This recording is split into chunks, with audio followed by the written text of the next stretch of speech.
hip hop, hip hop, hip hop, hip Bars is back. hip hop, Santa hip Ant. hop.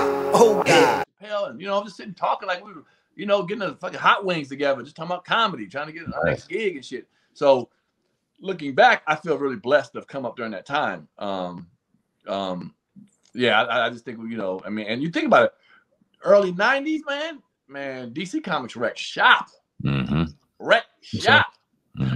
Wrecked shop. And I think it's because it's such a multicultural city, whites and blacks and everybody together. You know what I'm saying? We really kind of do that. At least there's definitely a party segment that did that. We might not live together, but we came out to comedy clubs. You see white people and black people at comedy clubs. You know what I'm saying? Opposed to some black comedy clubs, because we didn't have any black comedy clubs. We had nightclubs, but the black comedy clubs had whites and blacks, and you had to go through those clubs.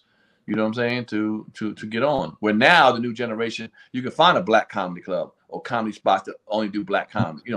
I hire mostly black comedians. Right. Yeah. So can you talk about getting your the first season at Def Comedy Jam? Yeah. We what did we do with that? So I had moved to LA and was doing really well in LA. I went to a place called the Comedy Act Theater, which was run by a guy named Michael Williams, but that's where Robin Harris's home was. The most popular black comedy club. He had just died. Robin had just died a couple of months before I came to Hollywood.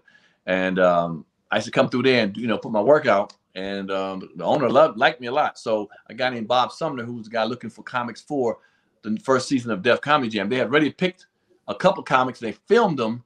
People don't know sometimes. Sometimes you film like 4 or 5 shows, and if you like it, you go and order some more before they even air. So I was part of the second one. They were ordered, some more shows. They hadn't aired yet. He picked the guy Bob Sumner asked Michael Williams, the owner of the club, like, who's hot, who's the one funny? And he picked me, DL, Simply Marvelous. Who else would he looked at that time? Like, I think AJ Jamal. Picked a couple of us. And I went up there and I rocked it and I got off stage and he was like, yo, I'm gonna put you on Def Comedy Jam. I didn't know what Def Comedy Jam really was. I heard that some other comedians had taped it, but I didn't know how big, it hadn't been out yet. So I was like, all right, cool. And so I remember, we got our little passes and tickets and we flew to New York. And I was, me, DL, Simply Marvelous, like I said, a couple of other comics. It was exciting to be in New York. I had really never done New York at that time. And I remember New York was known for being rough and tough, like from the Apollo. Like, they boo your ass, nigga. If you ain't funny, they're going to boo your ass, nigga. Yeah. So I was kind of a little intimidated by that. Like, oh, shit. Like, oh, I better bring it. And that's why when you sell my show, I talk really fast because I wasn't going to let them boo me or heckle me. I had to get them jokes out before y'all be like, hold on, nigga, that joke wasn't that funny. I was on to the next joke. Luckily, it became a good, set. But I remember walking past, it was a place called the Academy Theater in Times Square, like one of the little side streets, a little small theater. And I remember the bus from the van from the hotel dropped us off. And it was snowing, it was cold as hell. And we had to walk past like about the line, the line was wrapped around the building. So we was on the back of the building. So we just had to walk. I had to walk by. I had my little suit and shit, my little jean outfit on and shit, not on, but in my little carrying case and shit. And all the New York niggas had the Timberlands and hoodies on, like gritting that on, I don't know what y'all call it, but gritting on us and shit. And I was like, ooh, shit. And we had to break it because halfway through up the building on the side was a door to get into the back of the stage. So we had to go. Shimmy, the guy was running it. I told everybody, back up a little bit, let him come through. New York niggas don't give a fuck. They're like, fuck you niggas. Nigga, you know what I'm saying? I'm like, nigga, we the show, nigga. What the fuck you talking about? We had to get past them. And I got in there and it was just electric, man. It was just electric, man. The audience was pumped up. And that's why I don't know if y'all know the story, but when Bernie Mac, because what they did, they taped 4 or 5 comedians, and whoever wasn't good enough, they wouldn't air that motherfucker. So you had pressure, you had pressure of not getting to go on. But that's why Bernie Mac, when he said, I ain't afraid of you motherfuckers, because they had booed a nigga in front of him. And that's what made it so funny when he said that, because they just booed a heckler guy named Butch Burns, who's from DC, an older cat, and they heckled his ass. So when he went off, they brought Bernie up next, and that's Bernie was like, I ain't afraid of you motherfuckers, because that just happened. I remember sitting back listening when I was in my room as a young kid, my mom watching Def Comedy Jam on HBO, and it was almost like I'm listening to the radio because I was too young to stay up to watch it. And I remember I remember Arnez J, Bernie Mac, Martin, and all them comedians, and it kind of just molded me into loving comedy and doing my research into the Red Foxes and the Priors and things like that. You guys really kind of set the way for me when it came to just listening and enjoying comedy. Talk about Martin, man, because Martin was one of those iconic figures in Def Comedy Jam, and I think it definitely kind of started paving the way into the legend he is now. Right. So, was he the host when you were on there too? Oh yeah. Yeah. I did it twice. One with him, and then they did like a all-star, and I had Joe Torre as my host. Okay, that's a motherfucker too. Talk about your relationship with Martin. Did you have one? How were you with Martin?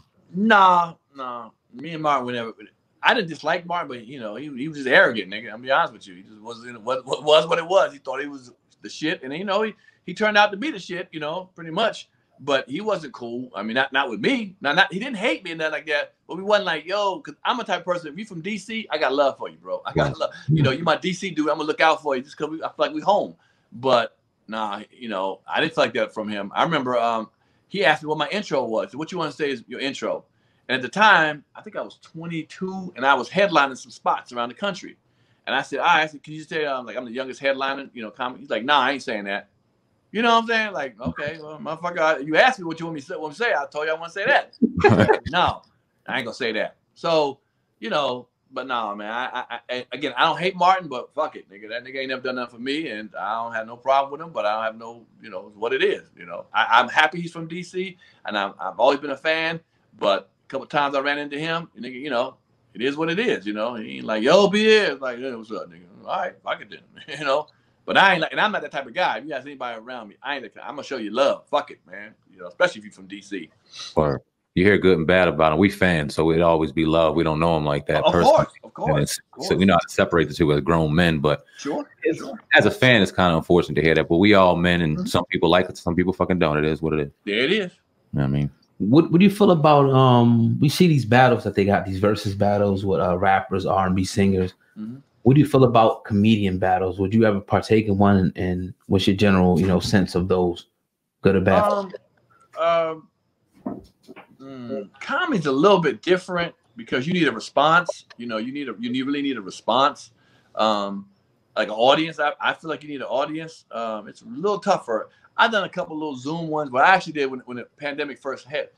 I had a little stand up in my house. I mean, I literally had a chair, a microphone, a stand. You know, I did the whole thing to perform for people. And I remember I'm performing to nobody. Well, just my assistant was there, you know, with the camera. But got a lot of love for putting a major effort, not just sitting in front of a camera like this, you know, and doing it. I actually stood up and did the whole stand-up thing. But I don't think it's, you know, stand-up comedy is such a beautiful art form. I just think it needs to be enjoyed in person, you know, right then and there, get the feeling of it. But yeah, just on live audience in front of you, huh? If it was done live, like you with another comedian across from each other, almost like the Wild 'N Out type thing. Right, but how would it be done? Like you do one joke and then stop and get a laugh and say, all right, then your turn. You do a joke now. You know, like that. Comedy got to have a flow to it. You know, once I'm rolling, I don't want to stop. Shit, you know, because remember those songs they playing. Those are songs they have produced in a studio. It's already tight. And you know what I'm saying? Let me see a versus where niggas gotta actually do it. Girls gotta sing right then and there. Each line, you know what I'm saying? Now it'd be totally different. But to play a record you have and sing along with it, nah, I mean shit. Well, how about something like this? Because you talked about Joe's and we all capped and did all that, went at each other back in the day, kind of like old school. What if some of our favorite comedians took it back to the playground and did something like that and kind of kept it that kind of format? Would you think that? I like that, but brother, it is a different. See, now people can make stars of themselves without putting themselves in that position. Because let a nigga get capped on too hard and embarrassed. You know what I'm saying? He feel like, nah, man. You know what I'm saying? But back in the days when you had no outlet but HBO or WB or whatever you had, you know, you had to kind of, fuck it, I want to be seen. Let me do this. Now comics don't have to do that no more. You know what I'm saying? I'm just being honest. The top comics ain't gonna do that. They're like, nah, son, fuck that. I ain't get myself embarrassed. You know what I'm saying? I can get online and do my little skits or whatever I got to do. So, but I think it's, you know, on my show on if you go to YouTube, Comedian Pierre, I have a thing where I just did two different versions of you know, snap battle. In fact, tomorrow we do the third version. You know, I got some of the best comics from Atlanta who can snap and put them together. But you ain't gonna get no real heads, you know, no old heads up in there. They ain't about to do that shit. You know what I mean? So, yeah, they didn't want to get beat up too bad. I hear that. Hell yeah. Egos. Let's transition a little bit, man. I heard you talking a little bit on an interview and you were talking about the whole shit with hip hop artists being incriminated in interviews and things like that. We had a good conversation on our podcast yesterday between my cousin and I, where we were talking about that. When Charlemagne said some things and we commented on his take on it, where he said it's 100% the artist blame for saying anything that they say on these interviews. And I think that you kind of feel the same. But before we go on how we feel, how do you feel about that? Vlad being accused for incriminating people.